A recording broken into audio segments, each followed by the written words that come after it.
Was that Jake the Snake confronting Cody Rhodes? Hello and welcome to Always Elite. Today we're going to review Aew Dynamite for March 4th, 2020.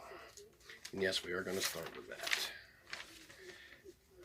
At first, it was Cody. He came down to the ring and talked about the loss to MJF. He says the loss sucks.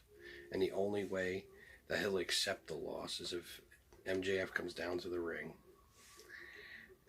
and says to his face that he beat him fair and square, which obviously if you saw the pay-per-view he did not. But before anything else could happen, lo and behold, Jake the Snake comes out. Yes, Jake the Snake is in AEW now. Comes out and tells Cody to stop whining and crying and just move on instead of dwelling on a loss. Says he wants to beat Cody. He wants to take his slice of the pie. He says the dark side is coming, and he has a client ready for Cody. And then Jake says, never turn your back on somebody you respect. So he just turns his back and throws the microphone. Which is awesome to see Jake back, but he looks horrible, as you can see in the picture here. Now let's get on to the rest of the review. Starts off with Jon Moxley coming down to the ring, grabs a mic and says that AEW represents pro wrestling. Says the AEW title belongs to the AEW fans and he will defend it with his life.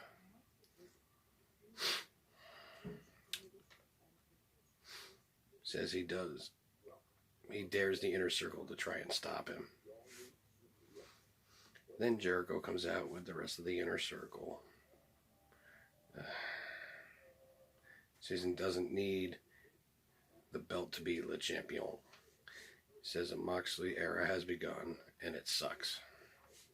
Says Moxley's win was a lie because he was prepared to fight a one-eyed man, but Moxley was not one-eyed for more than the whole match, I guess.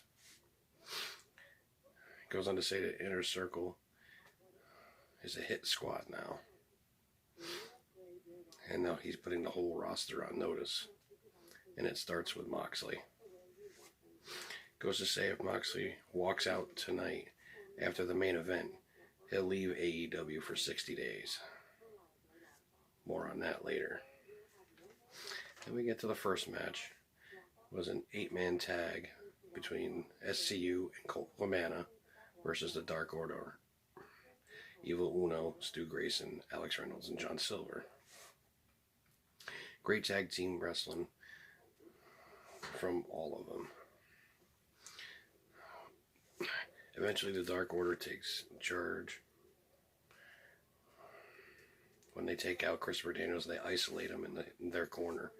And Daniels is in there for a very long time. Probably say about 3/4 of the match he was in there in that corner.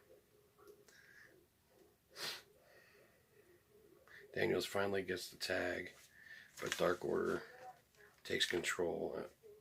But that doesn't last either. They get back and Colt gets the tag. He does the Chicago Skyline, which is basically he gets on the second rope, jumps off and drops their opponent as on his shoulders onto the corner of the ring, well, the buckle, and he gets the pin for the win. So Colt Cabana in his first official match in AEW gets a win. Next it was Big Swole versus Leva Bates. Well, nothing really happened here. It was a squash match for Big Swole. Did the spinning ripcord lariat and she got a pin. Lasted maybe 60 seconds, tops. Then was the Cody and Jake segment. Next was, after that, was Chuck versus Pac. Pac is in control very early. Pac got distracted by Orange Cassidy. And Chuck lays in the heavy offense for a while. Pac takes the fight to the outside, and that's where he takes over pretty much for good. In the end, Pac with the brutalizer in the win. After that, the Lucha Brothers come out and destroy Best Friends and Orange Cassidy. Pac gets a mic and says those three are now called the Death Triangle. So I guess we got a new faction in there. Next was QT Marshall versus Jake Hager. Wasn't much here. Squash match for Hager. Almost no offense from QT. He put in maybe 3 moves, tops. Hager just wins in quick fashion. That match lasted maybe 2 or 3 minutes tops. After the match, the Inner Circle attack QT, but Cody, Matt Jackson, and Dustin come out. But Hager takes them all out. Hangman Adam Page comes down and clears the ring. Then we get the main event. It was Chris Jericho and Sammy Guevara versus Jon Moxley and Darby Allin. Moxley comes out through the crowd. 3 masked men jump him from behind before he can get to the ring. And they drag him to the concourse. Out back. Back through the stands and on the other way. Turns out it was the rest of the Inner Circle. Moxley's been taken out of the match at this point. But Darby insists on fighting 2-on-1. If you've seen Darby fight, you'll know why. Doesn't take long for Jericho and Sammy to take over, though. Darby's getting beat up for most of this match, but he never gives up. In the end, it was a Judas elbow to a diving Darby Allin, who was trying to do a tope, it looked like, to Jericho on the outside.